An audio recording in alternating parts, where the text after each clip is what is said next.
प्रभु में आपको प्रेम भरा नमस्कार। आज हम बात करने वाले हैं फास्टिंग। परमेश्वर का हमें फास्टिंग के बारे में, उपवास के बारे में क्या बताते हैं। हम बड़े ही बंधे हुए होते हैं फास्टिंग को लेके कि इस दिन फास्टिंग करनी है, आज ये है, आज वो है, हमें ऐसे करना है फास्ट, हमें कुछ खाना नहीं है या फिर हमें अन्न को नहीं खाना है। क्या फास्टिंग यही है या फिर परमेश्वर हमें वचन से फास्टिंग करने के बारे में क्या बताना चाहते हैं? ये आज हम सीखेंगे। मत्ती का चैप्टर 6 लेंगे और उसमें वचन 16 से हम लेंगे। इसमें लिखा है, जब तुम उपवास करो तो कपटियों के समान तुम्हारे मुंह पर उदासी ना छाई रहे कि क्योंकि वे अपना मुंह बनाए रहते हैं ताकि लोग उन्हें उपवासी जाने। यहाँ परमेश्वर का वचन कहता है कि जब भी हम उपवास करें, फास्टिंग करें, व्रत करें, तो हम ऐसे अपना मुंह लटका के ना रहें कि हमें भूख लग रही है, आज हमने व्रत रखा है। हम सिर्फ तो लोगों को बताते फिरते हैं कि आज मैंने फास्ट करा है, आज मैंने इस चीज का फास्ट करना है।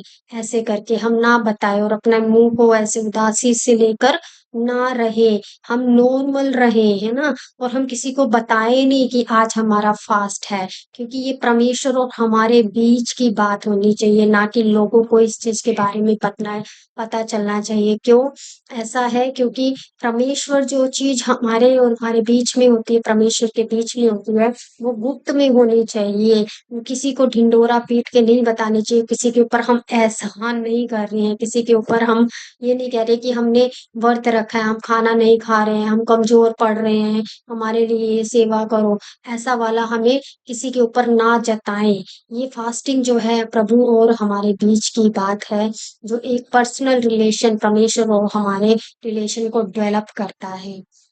और उपवास मैं तुमसे सच कहता हूँ कि वे अपना प्रतिफल पा चुके हैं।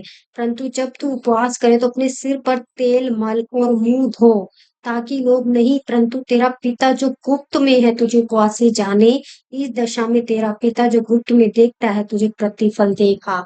हाँ, जो गुप्त में होता है, जो हमें अगर हम फास्ट कर रहे हैं तो हम किसी को बताए नहीं, हम चुपके से फास्ट करें, मन में फास्ट करें, है ना। हम ये ना कहें आज हम ये नहीं खाएंगे या फिर आज हम ये सब खाएंगे, इतने टाइम तक हम फास्ट करेंगे। अगर हमारा फास्ट है तो वो परमेश्वर और हमारे बीच में रहना चाहिए। और उस उपवास में हमें ज्यादा देर प्रार्थना में बैठना चाहिए, परमेश्वर के साथ हमारा कम्युनिकेशन होना चाहिए। ये नहीं फास्टिंग करके हम मार्केट घूम रहे हैं, हम कहीं काम में बिजी हैं पूरा दिन, है ना। ठीक है, कई लोग फास्टिंग करके ऑफिस जाते हैं, स्कूल जाते हैं या काम में जाते हैं, लेकिन उससे ज्यादा टाइम हमें काम के साथ साथ परमेश्वर के साथ भी बिताना है। तब उस फास्टिंग का जो है प्रतिफल हमें मिलेगा, क्योंकि परमेश्वर से अगर हमने फास्ट किसके लिए रखा है, परमेश्वर के लिए रखा है, लेकिन हमारे पास टाइम ही नहीं है परमेश्वर के साथ बैठने का, परमेश्वर की बातों को सुनने का और प्रार्थना में बैठने का, तो ऐसी फास्टिंग का कोई मीनिंग नहीं है। हम चाहे सज धज के इधर उधर घूमे, मुंह लटका के घूमे, हम कुछ खाए नहीं या फिर हमें जो जैसे फल फ्रूट खाना है, हम केवल वो उसी के ऊपर डिपेंड है कि आज हमने फास्टिंग करनी। खाने पीने का परमेश्वर ने कभी भी विरोध नहीं किया है। परमेश्वर कहते हैं जो मर्जी खाओ, लेकिन फास्टिंग में है मेन कि परमेश्वर के साथ हमारा रिश्ता ज्यादा से ज्यादा डेवलप हो। जब हम फास्टिंग करते हैं, प्रार्थना करते हैं, भूखे पेट बैठते हैं परमेश्वर के साथ, और प्रार्थना करने के बाद हम कुछ भी खा सकते हैं। ऐसी कोई पाबंदी हमारे परमेश्वर ने नहीं रखी है। परमेश्वर स्वतंत्र करने वाला परमेश्वर, परमेश्वर कभी भी बांधने वाला परमेश्वर नहीं है। और फास्टिंग करनी है तो हम कभी भी किसी भी दिन कर सकते हैं, इनके लिए कोई भी एक डे जो है बंधा हुआ नहीं है, डिसाइडेड नहीं है।